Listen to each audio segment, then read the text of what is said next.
Fight tuberculosis, folks. Christmas Eve, an old junkie selling Christmas seals on North Clark Street. The priest, they called him. Fight tuberculosis, folks.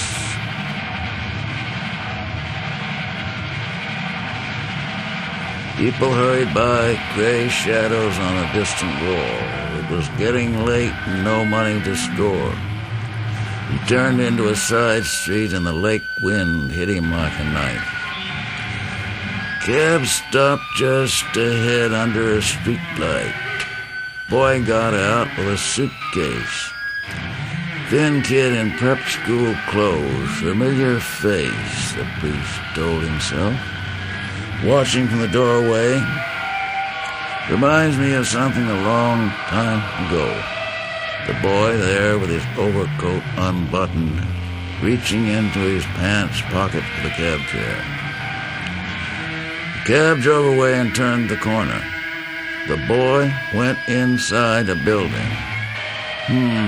Yes, maybe. The suitcase was there in the doorway.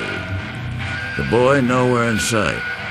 Gone to get the keys, most likely. Have to move fast. He picked up the suitcase and started for the corner. Made it, glanced down at the case. Didn't look like the case the boy had or any boy would have. Priest couldn't put his finger on what was so old about the case. Old and dirty, poor quality leather, and heavy. Better see what's inside. He turned into Lincoln Park, found an empty place, and opened the case. 2 severed human legs that belonged to a young man with dark skin. Shiny black leg hairs glittered in the dim streetlight. The legs had been forced into the case, and he had to use his knee on the back of the case to shove them out. Legs yet, he said, and walked quickly away with the case. Might bring a few dollars to score.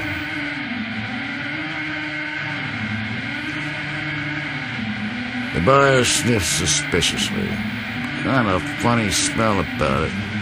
It's just Mexican leather. He shrugged. Well, some joker didn't cure it. The buyer looked at the case with cold disfavor. Not even right sure he killed it, whatever it is. 3 is the best I can do, and it hurts. But since this is Christmas and you're the priest, he slipped 3 notes under the table into the priest's dirty hand. The priest faded into the street shadows, seedy and furtive. 3 cents didn't buy a bag, nothing less than a nickel. Say, remember that old Auntie Croker told me not to come back unless I paid him the 3 cents I owe? Isn't that a fruit for you? Blow your stack about 3 lousy cents. The doctor was not pleased to see him. Now, what do you want? I told you. The priest laid 3 bills on the table. The doctor put the money in his pocket and started to scream. I've had trouble. People have been around. I may lose my license. The priest just sat there, eyes old and heavy with years of junk on the doctor's face. I can't write you a prescription. The doctor jerked open a drawer and slid an ampule across the table. That's all I have in the office. The doctor stood up. Take it and get out! He screamed, hysterical. Priest's expression did not change. The doctor added in quieter tones, after all, I'm a professional man, and I shouldn't be bothered by people like you. Is that all you have for me? 1 lousy quarter G? Couldn't you lend me a nickel? Get out, get out! I'll call the police, I tell you. All right, doctor, I'm going.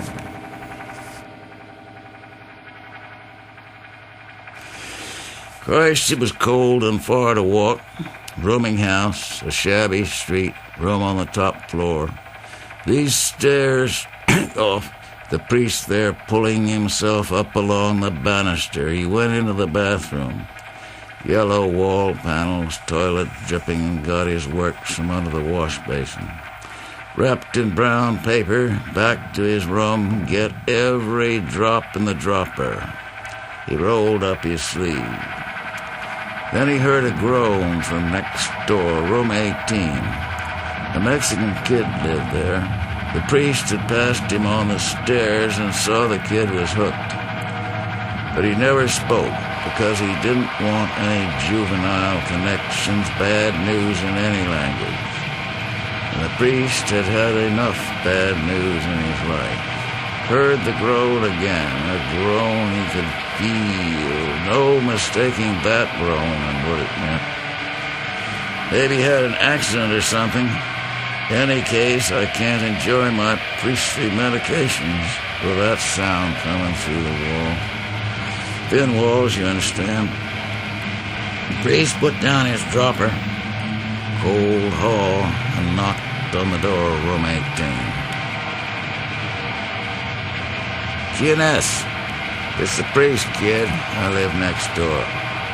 You could hear someone hobbling across the floor. A bolt slid. The boy stood there in his underwear shorts, eyes black with pain. He started to fall. The priest helped him over to the bed. What's wrong, son? It's my legs, senor. Cramps, and now I'm without medicine.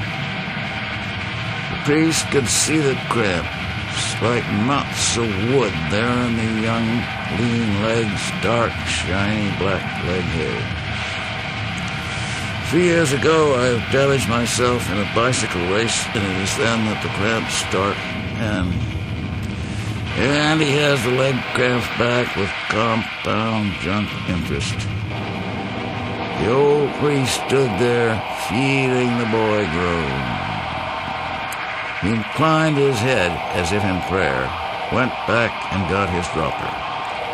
It's just a quarter G, kid. I do not require much, senor.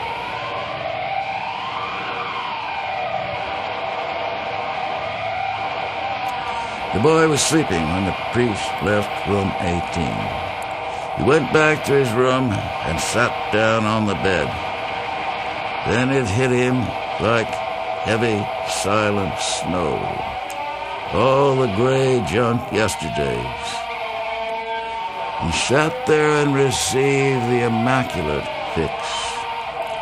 And since he was himself a priest, there was no need to call one.